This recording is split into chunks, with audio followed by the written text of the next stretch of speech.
ಪ್ರೀತಿಯ ಮುದ್ದಿನ ಮಕ್ಕಳೇ, ಎಲ್ಲರಿಗೂ ನಮಸ್ತೆ. ಹೇಗಿದ್ದೀರಾ? ಕಳೆದ ತರಗತಿಯಲ್ಲಿ ನೀಡಿದಂತಹ ಚಟುವಟಿಕೆಗಳನ್ನು ಎಲ್ಲರೂ ಕೂಡ ಮಾಡಿದ್ದೀರಾ ಮಕ್ಕಳೇ? ನೀವು ಆ ಚಟುವಟಿಕೆಗಳನ್ನು ಯಾವ ರೀತಿಯಲ್ಲಿ ಮಾಡಿದ್ದೀರಿ ಎಂಬುದನ್ನು ನೋಡೋಣ. ಸಾವಿರಗಳು, ನೂರುಗಳು, ಹತ್ತುಗಳು, ಒಂದುಗಳ ಸ್ಥಾನದಲ್ಲಿ ಯಾವ ರೀತಿಯಲ್ಲಿ ನೀವು ಲೆಕ್ಕಗಳನ್ನು ಮಾಡಿದ್ದೀರಿ ಎಂಬುದನ್ನು ನಾವು ನೋಡೋಣ. ಆಯ್ತಲ್ಲ? ಎಲ್ಲರೂ ನೋಟು ಪುಸ್ತಕ ತೆಗೀರಿ. ಕಳೆದ ತರಗತಿಯಲ್ಲಿ ಮಾಡಿದಂತಹ ಚಟುವಟಿಕೆಯನ್ನೊಮ್ಮೆ ನೋಡಿದ್ದೀರಾ? ಪೆನ್ನು ಜೊತೆಗೆ ಉಂಟಲ್ಲ? ಸರಿ, ನೋಡಿ ಮಕ್ಕಳೇ, ಸ್ಕ್ರೀನಲ್ಲಿ ಕಳೆದ ತರಗತಿಯಲ್ಲಿ ನೀಡಿದಂತಹ ಚಟುವಟಿಕೆ ಬಂದಿದೆ. ನಾವು ಬಿಟ್ಟು ಹೋದ ಜಾಗವನ್ನು ಪೂರ್ತಿಗೊಳಿಸಿರಿ ಎಂಬ ಚಟುವಟಿಕೆಯನ್ನು ನೀಡಿದ್ದೇವಲ್ವಾ? ಆ ಚಟುವಟಿಕೆಯಲ್ಲಿ ಎ ಪ್ರಶ್ನೆಯಾಗಿದೆ. ಅದು ಬಿಟ್ಟು ಹೋದ ಜಾಗವನ್ನು ಪೂರ್ತಿಗೊಳಿಸಿರಿ ಅಂತ ಹೇಳಿದ್ದೇನೆ. ಯಾವ ರೀತಿಯಲ್ಲಿ ಪೂರ್ತಿಗೊಳಿಸಿದ್ದೀರಿ ಎಂಬುದನ್ನು ನಾವು ನೋಡೋಣ. ಅಲ್ಲಿ ಮೇಲೆ ಸಂಖ್ಯೆಗಳು ಮತ್ತು ಸಾವಿರಗಳು, ನೂರುಗಳು, ಹತ್ತುಗಳು, ಒಂದುಗಳು ಎಂದು ಬರೆಯಲಾಗಿದೆ ಅಲ್ವಾ? ಮೊದಲ ಸಂಖ್ಯೆ ಯಾವುದು ಮಕ್ಕಳೇ? 2345 ಎಂಬ ಸಂಖ್ಯೆಯನ್ನು ನಾವು ಬರೆದಿದ್ದೆವು ಅಲ್ವಾ? ಅದರಲ್ಲಿ 2 ಎಂಬ ಸಂಖ್ಯೆಯು ಯಾವುದನ್ನು ಸೂಚಿಸುತ್ತದೆ? ಸಾವಿರಗಳು ಎಂಬುದನ್ನು ಸೂಚಿಸುತ್ತದೆ ಅಲ್ವಾ? ಅದನ್ನು ನೀವೇನು ಮಾಡಿದ್ದೀರಿ? ಸಾವಿರಗಳ ಸ್ಥಾನದಲ್ಲಿ ಬರೆದಿದ್ದೀರಾ? ಅಲ್ಲಿ ನೋಡಿ ಬಂತು. ಆ ರೀತಿಯಲ್ಲಿ ಬರೆಯಬೇಕು. ನಂತರ 3 ಯಾವುದನ್ನು ಸೂಚಿಸ್ತದೆ? ನೂರುಗಳ ಸ್ಥಾನವನ್ನು ಸೂಚಿಸ್ತದೆ ಅಲ್ವಾ? ಅದನ್ನು ನೀವು ಎಲ್ಲಿ ಬರೀಬೇಕು? 2ನೇ ಕೋಟೆಯೊಳಗೆ ಬರೆಯಬೇಕು. ನೂರುಗಳ ಕೆಳಗಡೆ ಬರೆಯಬೇಕು. ಎಷ್ಟು ಬರೆಯಬೇಕು? 300 ಅಂತ ಬರೆಯಿರಿ. ಬಂತು ನೋಡಿ 300. ನಂತರ 4 ಎಂಬ ಸಂಖ್ಯೆ ಯಾವುದನ್ನು ಸೂಚಿಸುತ್ತದೆ? ಹತ್ತುಗಳ ಸ್ಥಾನದಲ್ಲಿ ಇದೆ ಅದು ಅಲ್ವಾ? ಆದ್ದರಿಂದ ಅಲ್ಲಿ ಹತ್ತುಗಳ ಸ್ಥಾನದಲ್ಲಿರುವಾಗ ಏನು ಬರೀಬೇಕು ನಾವು? 40 ಅಂತ ಬರೆಯಬೇಕು. 40 ಅಂತ ಬರೆಯಲಾಗಿದೆ. ಇನ್ನು ಒಂದುಗಳ ಸ್ಥಾನದಲ್ಲಿ ಯಾವ ಸಂಖ್ಯೆ ಇದೆ? 5 ಎಂಬ ಸಂಖ್ಯೆ ಇದೆ ಅಲ್ವಾ? ನೀವೇನು ಮಾಡಿದ್ದೀರಿ? 5 ಎಂದು ಬರೆದಿದ್ದೀರಾ? ಬರೆದಿದ್ದೀರಿ. ಸರಿ, ಇನ್ನು ನಾವು ಕೆಳಗಡೆ ಬರೋಣ. ಅಲ್ಲಿ ಸಾವಿರಗಳು, ನೂರುಗಳು, ಹತ್ತುಗಳು, ಒಂದುಗಳಲ್ಲಿ ನಾವು ಸಂಖ್ಯೆಗಳನ್ನು ಮಾತ್ರ ಕೊಟ್ಟಿದ್ದಾರೆ ಅಲ್ವಾ? ಯಾವ ಸಂಖ್ಯೆ? ಸಾವಿರದ ಕೆಳಗೆ ಯಾವ ಸಂಖ್ಯೆ ಇದೆ? 4000 ಎಂಬ ಸಂಖ್ಯೆ ಇದೆ. ಆದ್ದರಿಂದ ನಾವು ಸಂಖ್ಯೆಗಳು ಎಂಬ ಬಿಟ್ಟ ಜಾಗದಲ್ಲಿ ಯಾವ ಸಂಖ್ಯೆ ಮೊದಲಿಗೆ ಬರೀಬೇಕು? 4 ಎಂದು ಬರೆಯಬೇಕು. ನೀವು ಬರೆದಿದ್ದೀರಲ್ವಾ? 4 ಎಂದು ಬರೆಯಲಾಗಿದೆ. ಇನ್ನು ನೂರುಗಳ ಸ್ಥಾನದಲ್ಲಿ ಯಾವ ಸಂಖ್ಯೆಯನ್ನು ಬರೆಯಲಾಗಿದೆ? 600 ಎಂದು ಬರೆಯಲಾಗಿದೆ ಅಲ್ವಾ? ಹಾಗಾದರೆ ನೂರುಗಳ ಸ್ಥಾನದಲ್ಲಿ ಯಾವ ಸಂಖ್ಯೆ ಬರಬೇಕು? ಬಿಟ್ಟು ಹೋದ ಜಾಗದಲ್ಲಿ 6 ಎಂದು ಬರೆಯಬೇಕು. ನೋಡಿ, ಈ ರೀತಿಯಲ್ಲಿ ಬರೆಯಬೇಕು. ನಂತರ ಹತ್ತುಗಳ ಸ್ಥಾನದಲ್ಲಿ ಯಾವ ಸಂಖ್ಯೆ ಇದೆ? 70 ಎಂಬ ಸಂಖ್ಯೆ ಇದೆ ಅಲ್ವಾ? ಹಾಗಾದರೆ ನೀವು ಬಿಟ್ಟು ಹೋದ ಜಾಗದಲ್ಲಿ ಯಾವ ಸಂಖ್ಯೆಯನ್ನು ಬರೆಯಬೇಕು? ಯಾವ ಸಂಖ್ಯೆಯನ್ನು ಬರೆಯಬೇಕು? 7 ಎಂದು ಬರೆಯಬೇಕು. ಆಯ್ತಲ್ಲ? ಇನ್ನು ಒಂದುಗಳ ಸ್ಥಾನದಲ್ಲಿ ಯಾವ ಸಂಖ್ಯೆ ನಿಮಗೆ ಕಾಣ್ತಾ ಇದೆ ಮಕ್ಕಳೇ? ಒಂದುಗಳ ಸ್ಥಾನದಲ್ಲಿ 8 ಎಂಬುದು ಕಾಣ್ತಾ ಇದೆ ಅಲ್ವಾ? ಆ 8 ಎಲ್ಲಿ ಬರೆಯಬೇಕು? ಬಿಟ್ಟು ಹೋದಂತಹ ಜಾಗದಲ್ಲಿ ಬರೆಯಬೇಕು. ಇನ್ನು ಒಟ್ಟಿಗೆ ಓದೋಣ. ಎಷ್ಟಾಯಿತು? 4678 ಆಯಿತು ಅಲ್ವಾ? ಮೇಲಿನ ಸಂಖ್ಯೆ ಯಾವುದು? 2345. ಕೆಳಗಡೆ ಕೊಡಲಾದ ಸಂಖ್ಯೆ ಯಾವುದು? 4678. ಇನ್ನೂ ಇದೆ ಅಲ್ವಾ? ನಾವು ಒಟ್ಟು ನೋಡಬೇಕು. ಇನ್ನು ಅಲ್ಲಿ ಕೆಳಗಡೆ 6000 ಎಂದು ಬರೆಯಲಾಗಿದೆ. ಅದು ಹೇಗೆ 6000 ಬಂದದ್ದು ಮಕ್ಕಳೇ? ನಾವು ಏನು ಮಾಡಿದ್ದೇವೆ? ಸಾವಿರಗಳ ಸ್ಥಾನದಲ್ಲಿರುವ 2000 ಮತ್ತು 4000ವನ್ನು ಕೂಡಿಸಿದಾಗ 6000 ಎಂಬ ಉತ್ತರ ಬಂತು ಅಲ್ವಾ? 6000 ಎಂಬ ಉತ್ತರ ಬಂದಿದೆ. ನೋಡಿ, ಒಂದುಗಳ ಸ್ಥಾನದಲ್ಲಿ ಯಾವುದಿದೆ? 0 ಇರುವುದರಿಂದ ಅದನ್ನು 0 ಅಂತ ಬರೆಯಲಾಗಿದೆ ಅಲ್ವಾ? ಇನ್ನು 10ಗಳ ಸ್ಥಾನದಲ್ಲಿ ಕೂಡ 0 ಇರುವುದು, ಅದನ್ನು ಕೂಡ ಅದೇ ರೀತಿಯಲ್ಲಿ ಬರೆಯಲಾಗಿದೆ. ಇನ್ನು 100ಗಳ ಸ್ಥಾನದಲ್ಲಿ ಕೂಡ 0 ಇದೆ, ಅದನ್ನು ಅದೇ ರೀತಿಯಲ್ಲಿ ಕೆಳಗಡೆ ಬರೆಯಲಾಗಿದೆ. ಮತ್ತು ಮೇಲಿನ 2 ಮತ್ತು 4 ಕೂಡಿಸಿದಾಗ 6 ಎಂಬ ಉತ್ತರ ಆಯಿತು. ಆದ್ದರಿಂದ ಅದು 6000 ಎಂಬ ಉತ್ತರ ನಮಗೆ ಲಭಿಸಿದೆ. ಇನ್ನು ಬಹಳ ಸುಲಭ ಅಲ್ವಾ 100ಗಳ ಸ್ಥಾನದಲ್ಲಿರುವ ಲೆಕ್ಕಗಳನ್ನು ಮಾಡುವುದಕ್ಕೆ? ಏನಿದೆ?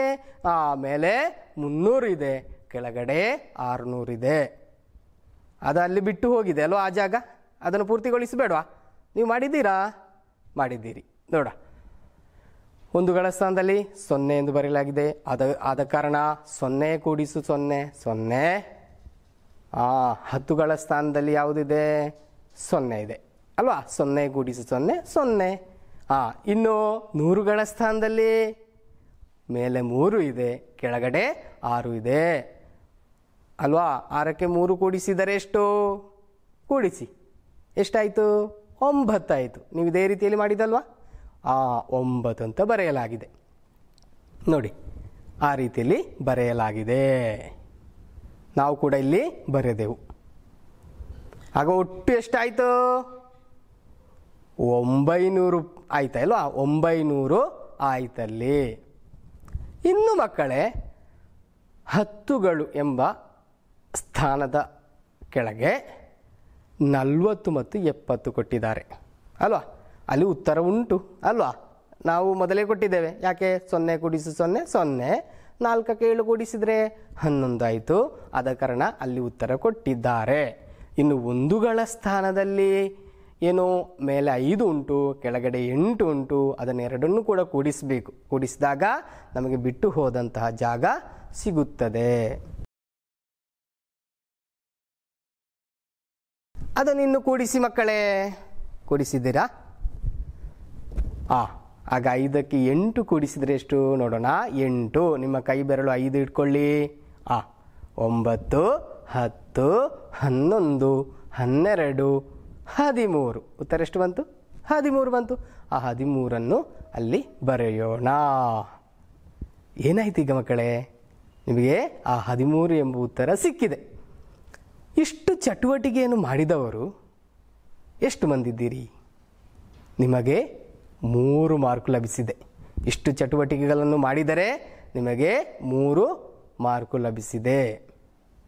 ಇನ್ನು ಬಿಗೆ ಬರೋಣ. ಇನ್ನು ಒಟ್ಟು ಯಾವ ರೀತಿ ಕೂಡಿಸಿದ್ದೀರಾ ಅಲ್ವಾ? ಕೆಳಗಡೆ ಒಟ್ಟು ಸಿಕ್ಕಿದ್ದನ್ನು ಕೂಡಿಸಬೇಕು ಎಂಬ ನಿಮಗೆ ಪ್ರಶ್ನೆಯನ್ನು ಕೊಟ್ಟಿದ್ದಾರೆ. ಅದನ್ನೇನು ಮಾಡಬೇಕು? ನಾವು ಅದೇ ರೀತಿಯಲ್ಲಿ ಕೂಡಿಸೋಣ. ಮೊದಲು ನಾವು 1000ದಲ್ಲಿರುವಂತಹ ಆ ಒಟ್ಟನ್ನು ನಾವು ಬರೆಯೋಣ. ಎಷ್ಟು? ಕೆಳಗಡೆ ಒಟ್ಟಲ್ಲಿ ಎಷ್ಟು ಉಂಟು? 6000. ಅದು ಮೇಲೆ ಬರೆಯೋಣ. 6000 ಅಂತ ಬರೆಯಲಾಗಿದೆ. ಮೇಲೆ 6000 ಎಂದು ಬರೆದೆವು. ಇನ್ನು 100ಗಳ ಸ್ಥಾನದಲ್ಲಿ ಒಟ್ಟು ಎಷ್ಟುಂಟು? 900 ಉಂಟು. ಆ 900ಅನ್ನು 6000ದ ಕೆಳಗಡೆ ಬರೆದೆವು. ಇನ್ನು 10ಗಳ ಸ್ಥಾನದಲ್ಲಿ ಯಾವ ಸಂಖ್ಯೆ ಇದೆ? 110 ಎಂಬುದು ಸಿಕ್ಕಿದೆ ಅಲ್ವಾ? ಆ 110 900 ಕೆಳಗಡೆ ಬರೆದೆವು. ಇನ್ನು ಒಂದುಗಳ ಸ್ಥಾನದಲ್ಲಿ ಯಾವ ಸಂಖ್ಯೆ ಇದೆ ಮಕ್ಕಳೇ? ಒಂದುಗಳ ಸ್ಥಾನದಲ್ಲಿ 13 ಎಂಬುದಿದೆ. ಅದನ್ನು ನಾವು 110 ಎಂಬ ಸಂಖ್ಯೆಯ ಕೆಳಗಡೆ ಬರೆದೆವು. ಇನ್ನೇನು ಮಾಡಬೇಕು ಮಕ್ಕಳೇ? ಇನ್ನು ಆ ಸಂಖ್ಯೆಗಳನ್ನು ಕೂಡಿಸಬೇಕು. ನೀವು ಕೂಡ ಕೂಡಿಸಿದ್ದೀರಿ ಅಲ್ವಾ? ನಿಮಗೆ ಉತ್ತರ ಸರಿ ಬಂದಿದ ಅಂತ ನೋಡೋಣ. ಕಳೆದ ತರಗತಿಯಲ್ಲಿ ನೀಡಿದ ಚಟುವಟಿಕೆಯನ್ನು ಎಲ್ಲರೂ ಮಾಡಿದ್ದೀರಿ ಎಂಬುದನ್ನು ನೋಡೋಣ ನಾವು. ಗೊತ್ತಾಯ್ತಾ? ಸರಿ, ಇನ್ನು ನೋಡೋಣ. ಮೇಲಿಂದಲೇ ಒಂದುಗಳ ಸ್ಥಾನದಲ್ಲಿಯೇ ಕೂಡಿಸೋಣ ನಾವು. 0 ಕೂಡಿಸು 0 ಕೂಡಿಸು 0 ಕೂಡಿಸು 3 ಉತ್ತರ ಅಲ್ಲಿ ಎಷ್ಟು ಬರೀಬೇಕು? 3 ಎಂಬ ಉತ್ತರ ಬರೆಯಬೇಕು. ಇನ್ನು 10ಗಳ ಸ್ಥಾನಕ್ಕೆ ಬರೋಣ. ಅಲ್ಲಿ ಮೇಲೆ 0 ಕೂಡಿಸು 0 ಕೂಡಿಸು 1 ಅಲ್ವಾ? ಕೂಡಿಸು 1 ಎಷ್ಟಾಯಿತು? ಒಂದೊಂದು ಕೂಡಿಸಿದಾಗ 2 ಆಯಿತು. ಆ 2 ಕೂಡ ಅಲ್ಲಿ ನಾವು ಬರೆದೆವು. ನಂತರ ಎಲ್ಲಿ ಬರಬೇಕು? 100ಗಳ ಸ್ಥಾನಕ್ಕೆ ಬರೋಣ. ಮೇಲೆ 0 ಉಂಟು. 0 ಕೂಡಿಸು 9 ಎಂದರೆ 9 ಅಲ್ವಾ? 0ಗೆ ನಾವು 9 ಕೂಡಿಸಿದರೆ 9. ಮತ್ತು 9ಗೆ 1 ಕೂಡಿಸಿದಾಗ ಎಷ್ಟಾಯಿತು? 10 ಎಂಬ ಉತ್ತರ ಸಿಕ್ಕಿತು. 10ಅಲ್ಲಿ ನಾವು ಕಳೆದ ತರಗತಿಯಲ್ಲಿ ಕಲ್ತಿದ್ದೇವೆ ಅಲ್ವಾ? ಏನು? ನಾವು ಬಲದ ಬದಿಯಲ್ಲಿರೋ ಸಂಖ್ಯೆಯನ್ನು ಮಾತ್ರ ಬರೀಬೇಕು. ಅಲ್ಲಿ ಏನು ಬಂದಿದೆ? 0 ಎಂಬುದು ಬಂದಿದೆ. ಆ 0ಯನ್ನು ನಾವು ಕೆಳಗಡೆ ಬರೆದಿದ್ದೇವೆ. ನಂತರ ಏನು? 1 ಮೇಲೆ ಹಾಕಿದ್ದೇವೆ. ಸಾವಿರಗಳ ಸ್ಥಾನದಲ್ಲಿ 1 ಹಾಕಿದ್ದೇವೆ ನಾವು ಅಲ್ವಾ? ಸರಿ, ಇನ್ನು ಏನು ಮಾಡಬೇಕು ಮಕ್ಕಳೇ? ಸಾವಿರದ ಸ್ಥಾನದಲ್ಲಿರುವಂತಹ 1 ಮತ್ತು 6 ಅಲ್ವಾ? ಅಲ್ಲಿ ಮೊದಲೇ 6 ಉಂಟು. ಅದಕ್ಕೆ ನಾವು 1 ಸೇರಿಸಿದಾಗ ಉತ್ತರ ಎಷ್ಟಾಯಿತು? 7 ಆಯಿತು. ಆದ ಕಾರಣ ನಾವು ಕೆಳಗೆ ಉತ್ತರ ಎಷ್ಟು ಬರೆದಿದ್ದೇವೆ? 7 ಎಂಬ ಉತ್ತರ ಬರೆದಿದ್ದೇವೆ. ಒಟ್ಟು ಎಷ್ಟು ಸಿಕ್ಕಿದೆ? 7023. ಇದನ್ನು ಓದುವುದು ಹೇಗೆ? 7023 ಎಂಬುದು ನಮಗೆ ಸಿಕ್ಕಿದಂತಹ ಉತ್ತರ. ಎಷ್ಟು ಮಂದಿಗೆ ಸಿಕ್ಕಿದೆ ಮಕ್ಕಳೇ? ಈ ಉತ್ತರ ಸಿಕ್ಕಿದವರಿಗೆ 2 ಮಾರ್ಕು. ಆಗ ಮೇಲೆ ಸರಿಯಾದಂತಹ 3 ಮಾರ್ಕ್ ಮತ್ತು ಕೆಳಗಿನ ಉತ್ತರಕ್ಕೆ 2 ಮಾರ್ಕ್ ಸೇರಿಸಿದಾಗ ಎಷ್ಟಾಯಿತು? 5 ಮಾರ್ಕ್ ಆಯಿತು ಅಲ್ವಾ? ಆಗ 5 ಸಿಕ್ಕಿದವರಿಗೆ ಏನು? ಎ ಗ್ರೇಡ್ ಆಯಿತಾ? ನಿಮಗೆ ಎ ಗ್ರೇಡ್ ಲಭಿಸಿದೆ. ಸರಿ, ಇನ್ನು ಕೂಡ ಅದೇ ರೀತಿ ಲೆಕ್ಕಗಳನ್ನು ಮಾಡಬೇಕು. ನೋಡಿ ಮಕ್ಕಳೇ, ಈ ಉತ್ತರ ನಮಗೆ ಸಿಕ್ಕಿದೆ. ಇನ್ನು ನಾವು ಏನು ಮಾಡಬೇಕು ಅಂತ ಹೇಳಿದರೆ, ಇದನ್ನು ಇನ್ನೊಂದು ರೀತಿಯಲ್ಲಿಯೂ ನಾವು ವಿಂಗಡಿಸೋಣ. ನಾವೀಗ ವಿಂಗಡಿಸಿ ಬರ್ದದಲ್ವಾ?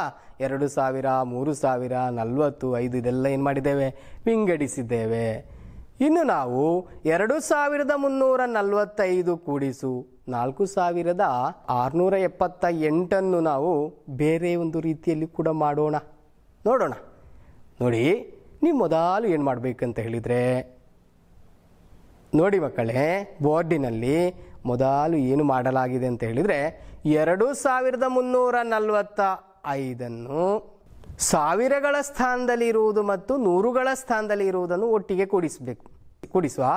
ನೋಡಿ, 2000 ಕೂಡಿಸು 300 ಎಷ್ಟು ಉತ್ತರ ಬಂತು? 2300 ಬಂತು. ಅದು ನಾವು ಬರೆಯೋಣ. ಇನ್ನು 10ಗಳ ಸ್ಥಾನದಲ್ಲಿ ಮತ್ತು 1ಗಳ ಸ್ಥಾನದಲ್ಲಿ ಇರುವಂಥ ಸಂಖ್ಯೆಯನ್ನು ತೆಕ್ಕೊಳ್ಳುವ. ಎಷ್ಟುಂಟು? 40 ಕೂಡಿಸು 5 ಎಂದು ಕೊಡಲಾಗಿದೆ. ಆಗ 40 ಕೂಡಿಸು 5 ಕೂಡಿಸಿದಾಗ ಎಷ್ಟಾಯಿತು? 45 ಆಯಿತು. ಇನ್ನು ನೋಡೋಣ, ಕೆಳಗೆ ಯಾವುದು ಬರೆಯಲಾಗಿದೆ? 4678 ಬರೆಯಲಾಗಿದೆ. ಇದನ್ನು ಕೂಡ ಅದೇ ರೀತಿಯಲ್ಲಿ ಮಾಡೋಣ. ಸಾವಿರಗಳು ಮತ್ತು ನೂರುಗಳು ಎಂಬ ಸ್ಥಾನದಲ್ಲಿರುವಂಥ ಸಂಖ್ಯೆಗಳನ್ನು ಮೊದಲು ಕೂಡಿಸೋಣ. 4000 ಕೂಡಿಸು 600 ಉತ್ತರ ಎಷ್ಟು? 4600. ಮತ್ತೆ ಕೂಡಿಸು 10ಗಳ ಸ್ಥಾನದಲ್ಲಿರುವ ಮತ್ತು 1ಗಳ ಸ್ಥಾನದಲ್ಲಿರುವಂಥ ಸಂಖ್ಯೆಗಳನ್ನು ಕೂಡಿಸೋಣ. ಎಷ್ಟುಂಟು? 70 ಮತ್ತು 8. 70ಕ್ಕೆ 8 ಕೂಡಿಸಿದಾಗ ಎಷ್ಟಾಯಿತು? 78 ಆಯಿತು. ನಾವು ಬರೆದೆವು.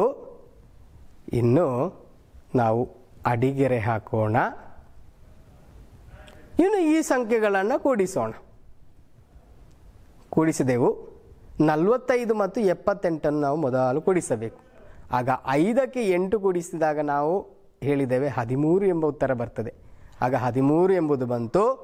ನಮ್ಮ ಕೈಯಲ್ಲಿ ಒಂದುಂಟು ಅಥವಾ ಮೇಲೆ ಒಂದುಂಟು ಅಲ್ವಾ? ಆಗ ಅಲ್ಲಿ ನಾವೇನು ಮಾಡಬೇಕು? ಮೇಲೆ ಯಾವ ಸಂಖ್ಯೆ ಇದೆ?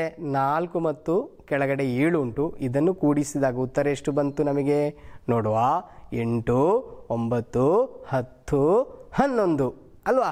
ಆಗ ಮೇಲೆ ಒಂದು ಬಾಕಿಯಾಗಿದೆ ಅಲ್ವಾ? ಅದು ಕೂಡ ಕೂಡಿಸಿದಾಗ ಎಷ್ಟಾಯಿತು? 12 ಆಯಿತು.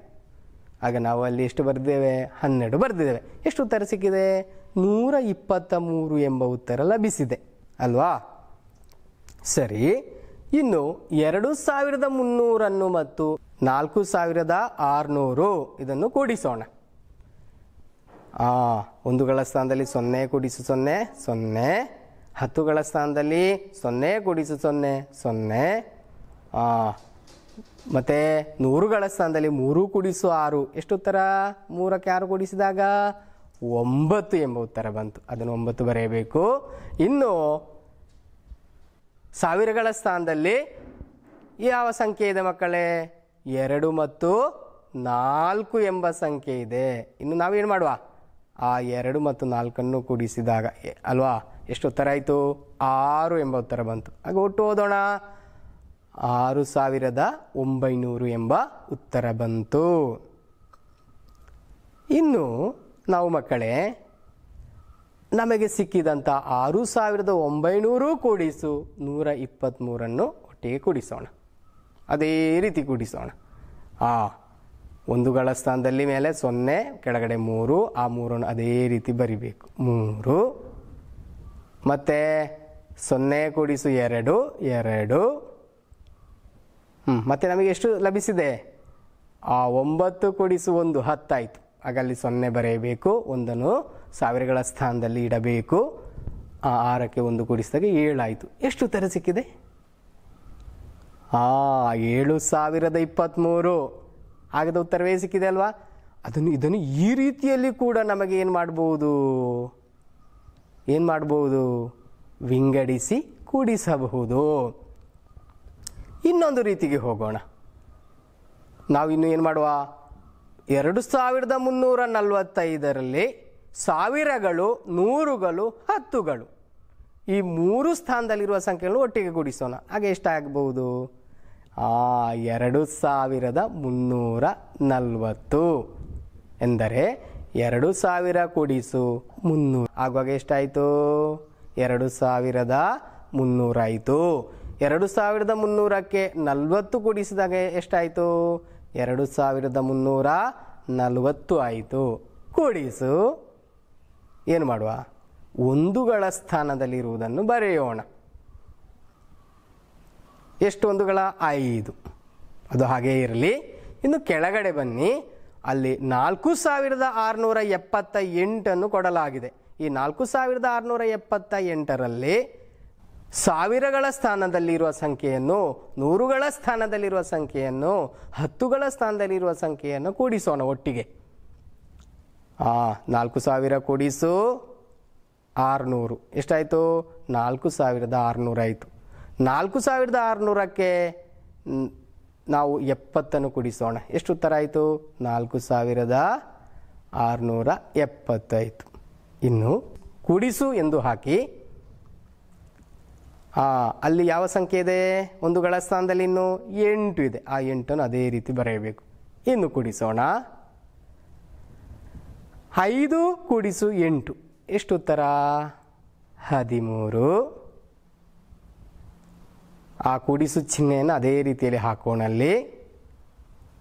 ಇನ್ನು 0 ಕೂಡಿಸು 0 0, 4 ಕೂಡಿಸು 7 ಎಷ್ಟು ಉತ್ತರ ಬಂತು? 11 ಎಂಬ ಉತ್ತರ ಬಂತು. ಒಂದು ನಮ್ಮ ಕೈಯಲ್ಲಿದೆ ಅಲ್ವಾ? ಇನ್ನೇನು ಮಾಡುವ? 3 ಕೂಡಿಸು 6 ಉತ್ತರ 9 ಬಂತು. ನಮ್ಮ ಕೈಯಲ್ಲಿರುವುದನ್ನು ಕೂಡಿಸಿದಾಗ 10 ಎಂಬ ಉತ್ತರ ಬಂತು. ಆಗ ನಾವೇನು ಮಾಡಬೇಕು? 0 ಬರೆಯೋಣ. ಇನ್ನು ಆ 1 ಸಾವಿರಗಳ ಸ್ಥಾನಕ್ಕೆ ಹಾಕೋಣ. ಆಗ ಎಷ್ಟಾಯಿತು? 1 ಕೂಡಿಸು 2 3. ಆ 3ಕ್ಕೆ ಕೆಳಗಿರುವಂತಹ 4 ಕೂಡಿಸೋಣ, ಆಗ 7 ಎಂಬ ಉತ್ತರ ಬಂತು. ಒಟ್ಟಿಗೆ ಓದಿ 7010 ಅಂತ ಬಂತು. ಇನ್ನು ನಾವು 7010 ಮತ್ತು 13 ಕೂಡಿಸೋಣ. ಕೂಡಿಸುವ. ಕೂಡಿಸಿದಾಗ ಅದೇ ರೀತಿ ಕ್ರಿಯೆಯನ್ನು ನೋಡಿ. ಒಂದುಗಳ ಸ್ಥಾನದಲ್ಲಿ ಏನಿದೆ? 0 3. ಆ 3 ಅದೇ ರೀತಿಯಲ್ಲಿ ಬರೆಯಬೇಕು. ನಂತರ 10ಗಳ ಸ್ಥಾನದಲ್ಲಿ 1 ಇದೆ. ಆ 1 ಕೂಡಿಸಬೇಕು. ಕೂಡಿಸಿ ಆಯಿತು.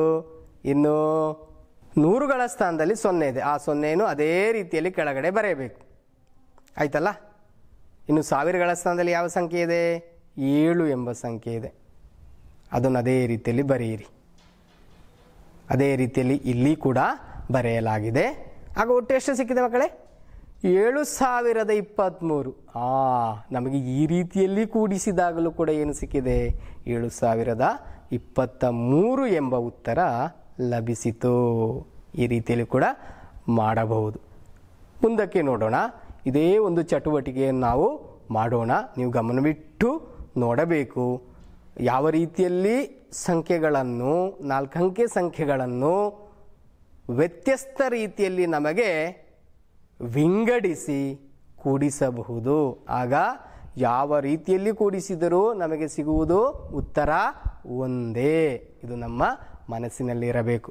ವಿದ್ಯಾರ್ಥಿಗಳೇ, ಆಗ ನೀಡಿದ ಚಟುವಟಿಕೆಯಲ್ಲಿ ನೀವು ಹೆಚ್ಚಿನ ಅಭ್ಯಾಸ ಮಾಡುವುದಕ್ಕೋಸ್ಕರ ನಿಮ್ಮ ಪಾಠಪುಸ್ತಕದ ಪುಟವನ್ನು ನೋಡಿ.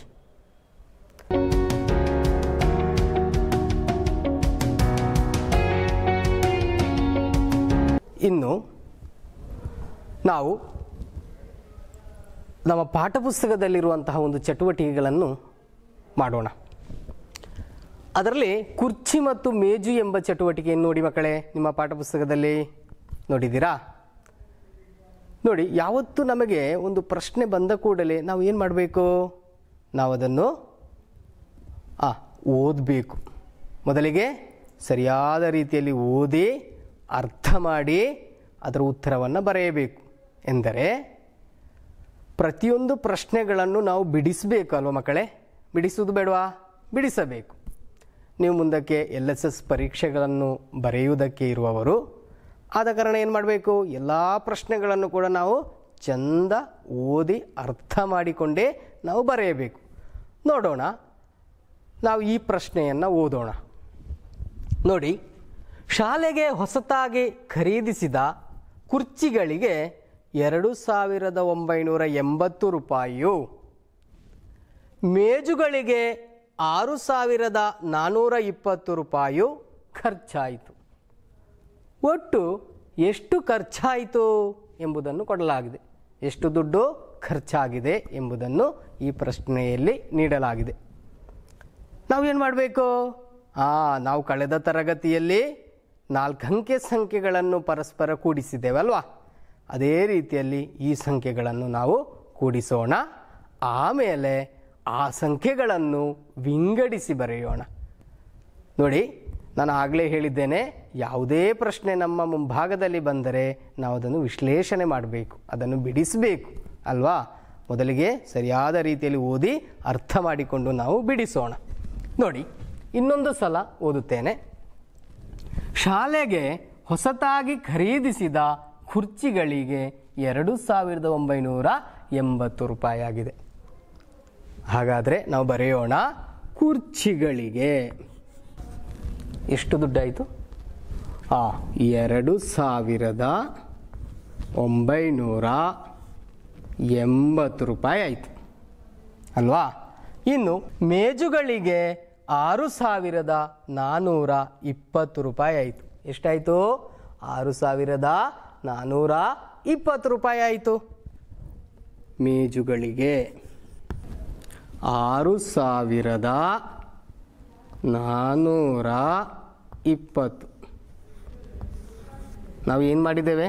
ಈ ಸಂಖ್ಯೆಗಳನ್ನು ಸ್ಥಾನ ಬೆಲೆಗನುಸಾರವಾಗಿಯೇ ಬರೆಯಬೇಕು ನೀವು, ಆಯಿತಾ?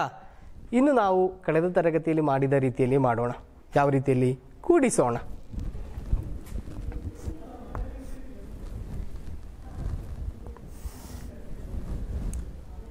ಒಂದುಗಳ ಸ್ಥಾನದಲ್ಲಿ ಯಾವ ಸಂಖ್ಯೆ ಇದೆ?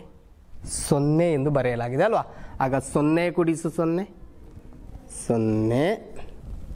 ಇನ್ನು 10ಗಳ ಸ್ಥಾನದಲ್ಲಿ ಯಾವ ಸಂಖ್ಯೆ ಇದೆ? 8 ಎಂಬುದು ಇದೆ. ಕೆಳಗಡೆ 2 ಎಂದು ಬರೆಯಲಾಗಿದೆ. 8ಕ್ಕೆ 2 ಕೂಡಿಸಿದಾಗ ಎಷ್ಟಾಯಿತು ಮಕ್ಕಳೇ? 10 ಆಯಿತು. ಆದ ಕಾರಣ ನಾವೇನು ಮಾಡಬೇಕು? ಅದರಲ್ಲಿ ಬಲದ ಬದಿಯಲ್ಲಿರುವಂಥ ಸಂಖ್ಯೆಯನ್ನು ಬರೀಬೇಕು 10. ಬಾಕಿ ನಾವು ಆ 10ಗಳನ್ನು ಏನು ಮಾಡಿದ್ದೇವೆ? ಒಂದು 100 ಬದಲಾಯಿಸ್ತೇವೆ. ಕಳೆದ ತರಗತಿಯಲ್ಲಿ ನಾವು ನೋಡಿದ್ದೇವಲ್ವಾ, 100 ಬದಲಾಯಿಸ್ತೇವೆ. ಅದನ್ನೆಲ್ಲಿ ಬರೆಯಬೇಕು? ಇಲ್ಲಿ ಬರೆಯಬೇಕು. ಇನ್ನು 9ಕ್ಕೆ 1 ಕೂಡಿಸಿದಾಗ 10, 10ಕ್ಕೆ 4 ಕೂಡಿಸಿದಾಗ ಎಷ್ಟು ಥರ ಆಯಿತು? 14 ಆಯಿತು ಅಲ್ವಾ. ನಾವು 14ರಲ್ಲಿ 4 ಎಂಬುದನ್ನು ಮಾತ್ರ ಬರೆಯುತ್ತೇವೆ. ಬಾಕಿ ಎಷ್ಟು ಉಳಿಯಿತು? 10 100ಗಳನ್ನು ನಾವು 1000 ಮಾಡಿ ಎಲ್ಲಿ ಬರೆಯಬೇಕು? ಸಾವಿರಗಳ ಸ್ಥಾನದಲ್ಲಿ ಬರೆಯಬೇಕು. ಗೊತ್ತಾಯ್ತಾ? ಇನ್ನು ಏನು ಮಾಡಬೇಕು? ಸಾವಿರಗಳ ಸ್ಥಾನದಲ್ಲಿರುವ ಸಂಖ್ಯೆಗಳನ್ನು ಮಾತ್ರ ಇನ್ನು ಕೂಡಿಸುವ. 2ಕ್ಕೆ 1 ಕೂಡಿಸಿದಾಗ ಎಷ್ಟಾಯಿತು?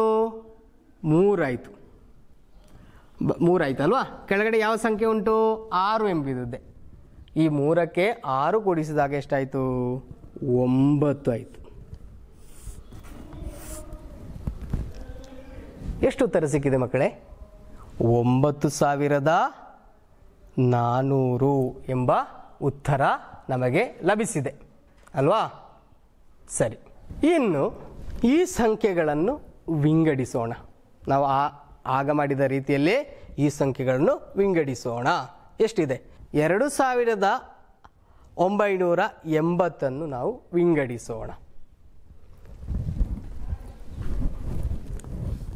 2980 ಸಮ ಸಾವಿರಗಳ ಸ್ಥಾನದಲ್ಲಿ ಯಾವ ಸಂಖ್ಯೆ ಇದೆ? 2000 ಎಂಬ ಸಂಖ್ಯೆ ಇದೆ. ಇದನ್ನು ನಾವು 2000 ಅಂತ ಬರೆದೆವು. ಇನ್ನು ನೂರುಗಳ ಸ್ಥಾನದಲ್ಲಿ ಯಾವ ಸಂಖ್ಯೆ ಇದೆ? 9 ಇದೆ. ಅದರಿಂದ ಎಷ್ಟಾಯ್ತದು? 900 ಆಯಿತು. ಕೂಡಿಸು 900. ಇನ್ನು 10ಗಳ ಸ್ಥಾನದಲ್ಲಿ ಯಾವ ಸಂಖ್ಯೆ ಇದೆ? 8 ಇದೆ. ಅದ ಕಾರಣ ಅದನ್ನು ಯಾವ ರೀತಿಯಲ್ಲಿ ನಾವು ಕೂಡಿಸಬೇಕು? 8 10ಗಳು ಸೇರಿದಾಗ 80 ಆಯಿತು. ಕೂಡಿಸು 80. ಇನ್ನು ಮೇಜುಗಳಿಗೆ ಖರ್ಚಾದಂತಹ ದುಡ್ಡನ್ನು ವಿಂಗಡಿಸೋಣ. 6420 ಸಮ ಸಾವಿರಗಳ ಸ್ಥಾನದಲ್ಲಿ ಯಾವ ಸಂಖ್ಯೆ ಇದೆ? 6 ಇದೆ. ಆದ ಕಾರಣ ಅದು 6000 ಅಂತ ಬರೆಯೋಣ. ಇನ್ನು ನೂರುಗಳ ಸ್ಥಾನದಲ್ಲಿ ಯಾವ ಸಂಖ್ಯೆ ಇರುವುದು? 4 ಇದೆ. ಆಗ 4 ನೂರುಗಳು ಸೇರಿದಾಗ 400 ಆಯಿತು. 400. ಇನ್ನು 10ಗಳ ಸ್ಥಾನದಲ್ಲಿ ಯಾವ ಸಂಖ್ಯೆ ಇದೆ? 2 ಎಂಬುದಿದೆ ಅಲ್ವಾ. ಈ 2 10ಗಳು ಸೇರಿದಾಗ ಎಷ್ಟಾಯಿತು? 20 ಆಯಿತು. ನೋಡಿ ಮಕ್ಕಳೇ, ಇಲ್ಲೀಗ ಒಂದುಗಳ ಸ್ಥಾನದಲ್ಲಿ ಇಲ್ಲಿ 0 ಇರುವುದು, ಇಲ್ಲಿ 0 ಇರುವುದು. ಆದ್ದರಿಂದ ನಾವು ಒಂದುಗಳ ಸ್ಥಾನದಲ್ಲಿ ಬರೆಯಬೇಕಾಗಿಲ್ಲ. 10ಗಳ ಸ್ಥಾನ ಬರುವಾಗಲೇ ಅಲ್ಲಿ ಪೂರ್ತಿ ಆಯಿತು ಅಲ್ವಾ. ಇನ್ನು ನಾವು ಏನು ಮಾಡೋಣ? ಈ ಎಲ್ಲ ಸಂಖ್ಯೆಗಳನ್ನು ಕೂಡಿಸೋಣ. ಗೊತ್ತಾಯ್ತಲ್ಲ? ಮುಂದಕ್ಕೆ ಹೋಗೋಣ. ನೋಡಿ, ಇಲ್ಲಿ 2000 ಮತ್ತು 6000 ಅಂತ ಕೊಡಲಾಗಿದೆ. ಮೊದಲು ಇದನ್ನು ಕೂಡಿಸೋಣ. ಯಾವ ರೀತಿಯಲ್ಲಿ ಕೂಡಿಸುತ್ತೇನೆ ಎಂಬುದನ್ನು ನೋಡಬೇಕು. ನೀವು ಕೂಡ ನಿಮ್ಮ ನೋಟು ಪುಸ್ತಕದಲ್ಲಿ ಇದೇ ರೀತಿಯಲ್ಲಿ ಮಾಡಬೇಕು. 0 ಕೂಡಿಸು 0 0, 0 ಕೂಡಿಸು 0 0, 0 ಕೂಡಿಸು 0 0, 2 ಕೂಡಿಸು 6 ಎಷ್ಟಾಯಿತು? 8 ಎಂಬ ಉತ್ತರ ಬಂತು. ಹಾಗೆಷ್ಟಾಯಿತು? ಇಲ್ಲಿ 8000 ಆಯಿತು. ಸಾವಿರಗಳ ಸ್ಥಾನದಲ್ಲಿ 8000 ಎಂಬ ಉತ್ತರ ನಮಗೆ ಸಿಕ್ಕಿದೆ ಅಲ್ವಾ. ಇನ್ನೇನು ಮಾಡುವ? ಇದನ್ನು ಕೂಡ ಕೂಡಿಸುವ.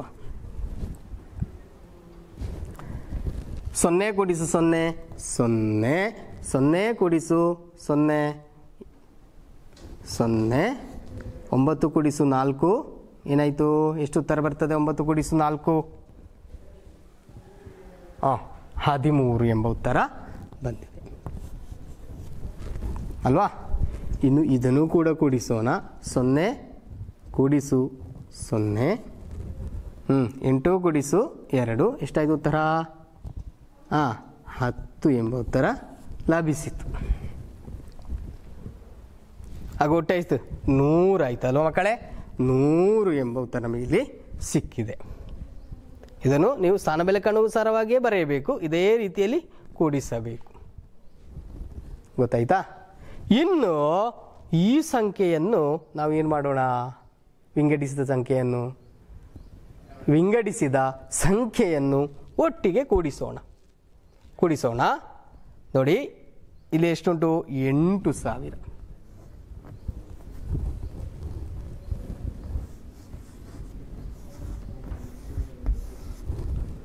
ಮತ್ತೆ 1,300 ಮತ್ತೆ 100 ಕೂಡಿಸು 0 ಕೂಡಿಸು 0 ಕೂಡಿಸು 0 0 0 ಕೂಡಿಸು 0 ಕೂಡಿಸು 0 0 ಬಂತು. ಇನ್ನು 0 ಕೂಡಿಸು 3 3 3 ಕೂಡಿಸು 1 4 ಎಂಬ ಉತ್ತರ ಬಂತು ಅಲ್ವಾ? ಇನ್ನು 8ಕ್ಕೆ 1 ಕೂಡಿಸಿದಾಗ 9 ಬಂತು. ಎಷ್ಟಾಯಿತು? 9,400. ಇಲ್ಲಿ ಕೂಡ ನೋಡಿ, ಇದನ್ನೊಟ್ಟಿಗೆ ಕೂಡಿಸಿದಾಗ ಈ ಉತ್ತರ ಬಂತು, ಇದನ್ನು ವಿಂಗಡಿಸಿ ಕೂಡಿಸಿದಾಗಲೂ ಈ ಉತ್ತರ ಬಂತು.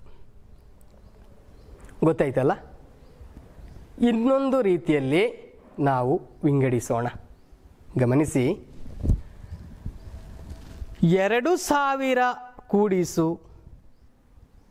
900 ಎಷ್ಟು ಉತ್ತರ ಬಂತು? ಬಾಯಿ ಲೆಕ್ಕವಾಗಿ ಮಾಡೋಣ. 2,000 ಕೂಡಿಸು 900 ಎಷ್ಟಾಯಿತು? 2,900 ಅಲ್ವಾ? 2,900. ಇದನ್ನು ಕೂಡಿಸೋಣ. ಮತ್ತೇನು? ನಾವೀಗ ಸಾವಿರಗಳ ಸ್ಥಾನದಲ್ಲಿ ಮತ್ತು ನೂರುಗಳ ಸ್ಥಾನದಲ್ಲಿರುವ ಸಂಖ್ಯೆಗಳನ್ನು ಪರಸ್ಪರ ಕೂಡಿಸಿದಾಗ 2,900 ಎಂಬ ಉತ್ತರ ಬಂತು ಅಲ್ವಾ? ಇನ್ನು 10ಗಳ ಸ್ಥಾನದಲ್ಲಿರುವ ಸಂಖ್ಯೆಯನ್ನು ನಾವು ಇದಕ್ಕೆ ಕೂಡಿಸೋಣ. ಆಗ ನಾವು 3 ಒಟ್ಟಿಗೆ ಕೂಡಿಸಿದ್ದು ಅಲ್ವಾ? ಈಗ ನಾವು ಮಾಡ್ತಾ ಇರುವಂಥದ್ದು ಈ 2 ಸಂಖ್ಯೆಗಳನ್ನು ಮೊದಲಿಗೆ ಕೂಡಿಸೋದು, ಮತ್ತು ನಂತರ ಏನು ಈ ಸಂಖ್ಯೆಯನ್ನು ಕೂಡಿಸಿ ನೋಡೋಣ. ವ್ಯತ್ಯಸ್ತ ರೀತಿಯಲ್ಲಿ ವಿಂಗಡಿಸಿ ಕೂಡಿಸೋಣ. ಇಲ್ಲಿ 80 ಬಾಕಿ ಇದೆ. ಇದನ್ನು ಬರೀತೇನೆ ನಾನು. 0 ಕೂಡಿಸು 0 0, 0 ಕೂಡಿಸು 8 8. ಇಲ್ಲಿ ಯಾವ ಸಂಖ್ಯೆ ಇದೆ? 9 ಇದೆ. ಇಲ್ಲಿ 2 ಇದೆ. ಆಗ ಉತ್ತರ ಎಷ್ಟು ಸಿಕ್ಕಿದೆ ನಮಗೆ? 2,980 ಸಿಕ್ಕಿದೆ. ಇದೇ ರೀತಿಯಲ್ಲಿ ಕೆಳಗಿನದು ಕೂಡ ನಾವು ಕೂಡಿಸೋಣ. 6,000 ಕೂಡಿಸು 400 ಸುಲಭ ರೀತಿಯಲ್ಲಿ ನಮಗೆ ಹೇಳುವುದಕ್ಕೆ ಸಾಧ್ಯ ಇದೆ. 6,000ಕ್ಕೆ ನಾವು 400 ಕೂಡಿಸಿದರೆ ಎಷ್ಟಾಯಿತು? 6,400 ಆಯಿತು ಅಲ್ವಾ? ಸುಲಭ ಬಾಯಿ ಲೆಕ್ಕವಾಗಿ ಮಾಡಬಹುದು. 6,000ಕ್ಕೆ 400 ಕೂಡಿಸಿದಾಗ 6,400.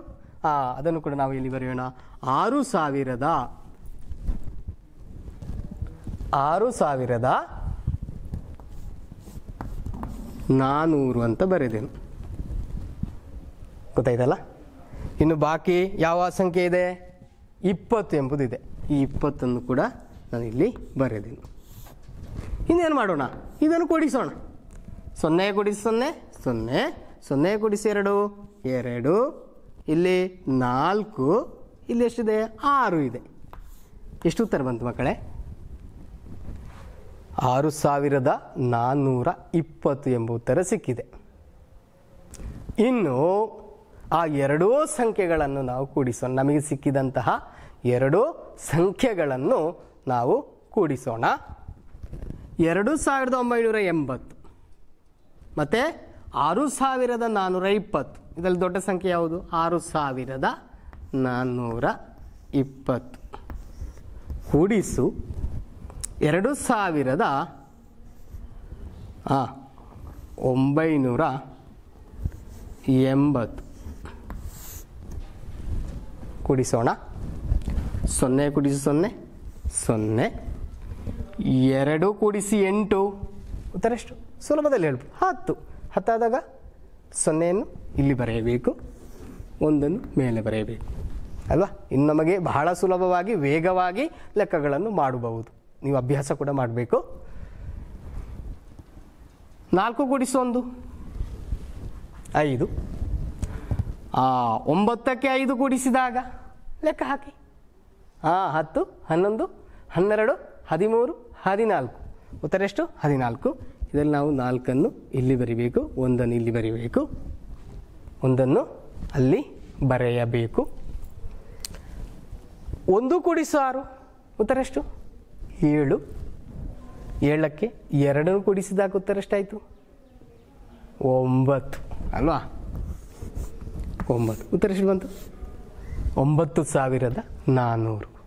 ನೋಡಿ, 9400, 9400, 9400 ಹೇಗೆ ಬಂದದ್ದು ಮಕ್ಕಳೇ? ಈ ಎಲ್ಲ ಸಂಖ್ಯೆಗಳನ್ನು ನಾವು ವ್ಯತ್ಯಸ್ತ ರೀತಿಯಲ್ಲಿ ಕೂಡಿಸಿದಾಗ ಅಲ್ವಾ, ಈ ಎಲ್ಲ ಸಂಖ್ಯೆಗಳನ್ನು ನಾವು ವಿಂಗಡಿಸಿದೆವು. ವಿಂಗಡಿಸಿ ಮತ್ತೆ ಒಟ್ಟಿಗೆ ಸೇರಿಸಿದೆವು. ಆಗ ಏನಾಯಿತು? ನಮಗೆ ಈ ಉತ್ತರಗಳು ಲಭಿಸಿತು. ಆದ್ದರಿಂದ ಈ ರೀತಿ ಕೂಡ ನೀವು ಮಾಡಬೇಕು. ಮುಂದಿನ LSS ಪರೀಕ್ಷೆಗಳಲ್ಲಿ ಕೂಡ ಇಂತಹ ಪ್ರಶ್ನೆಗಳು ಬರುವುದಕ್ಕೆ ಸಾಧ್ಯತೆ ಇದೆ. ಆದ್ದರಿಂದ ಎಲ್ಲರೂ ಕೂಡ ನಿಮ್ಮ ನೋಟು ಪುಸ್ತಕದಲ್ಲಿ ಏನು ಮಾಡಬೇಕು ಮಕ್ಕಳೇ? ಈ ಚಟುವಟಿಕೆಗಳನ್ನು ಮಾಡಿ ಅಭ್ಯಾಸ ಮಾಡಿ ಮುಂದಿನ ತರಗತಿಗೆ ಬರುವಾಗ ನೀವು ಈ ಎಲ್ಲ ಲೆಕ್ಕಗಳನ್ನು ಮಾಡುವುದಕ್ಕೆ ಸಿದ್ಧರಾಗಬೇಕು. ಅರ್ಥ ಆಯ್ತಲ್ಲ ಮುದ್ದಿನ ಮಕ್ಕಳೇ? ನಾವು ಇಲ್ಲಿಯವರೆಗೆ ಚಟುವಟಿಕೆಗಳನ್ನು ಮಾಡಿದ್ದೇವಲ್ವಾ? ನಿಮಗೆಲ್ಲರಿಗೂ ಕೂಡ ಅರ್ಥ ಆಯ್ತಾ? ಗೊತ್ತಾಯ್ತಾ? ಸಾವಿರಗಳ ಸ್ಥಾನದಲ್ಲಿರುವ, ನೂರುಗಳ ಸ್ಥಾನದಲ್ಲಿರುವ, ಹತ್ತುಗಳ ಸ್ಥಾನದಲ್ಲಿರುವ, ಒಂದುಗಳ ಸ್ಥಾನದಲ್ಲಿರುವಂತಹ ಸಂಖ್ಯೆಗಳನ್ನು ವಿಂಗಡಿಸಿ ಕೂಡಿಸಿದ್ದು ಇವತ್ತಿನ ತರಗತಿಯಲ್ಲಿ ನಾವು ಈ ಒಂದು ಚಟುವಟಿಕೆಗಳನ್ನು ಮಾಡಿದೆವಲ್ವಾ? ಇದೇ ರೀತಿಯಲ್ಲಿ ಪಾಠ ಪುಸ್ತಕದಲ್ಲಿ ಒಂದು ಚಟುವಟಿಕೆಯನ್ನು ನೀಡಲಾಗಿದೆ. ಇದೇ ರೀತಿಯಲ್ಲಿ ನೀವು ಮಾಡಬೇಕು. ನೀವು ಮಾಡಿ ನಿಮ್ಮ ಅಧ್ಯಾಪಕರಿಗೆ ಕಳಿಸುವುದಕ್ಕೆ ಮರೆಯದಿರಿ. ಎಲ್ಲರೂ ಮಾಡುತ್ತೀರಿ ಅಲ್ವಾ? ಈ ರೀತಿಯಲ್ಲೇ ಮಾಡಿ ಕಲಿಯಬೇಕು. ಗೊತ್ತಾಯ್ತಾ? ಅರ್ಥ ಆಯ್ತಲ್ಲ ಮಕ್ಕಳೇ? ಇನ್ನು ನಾವು ಮುಂದಿನ ತರಗತಿಯಲ್ಲಿ ಕಾಣೋಣ.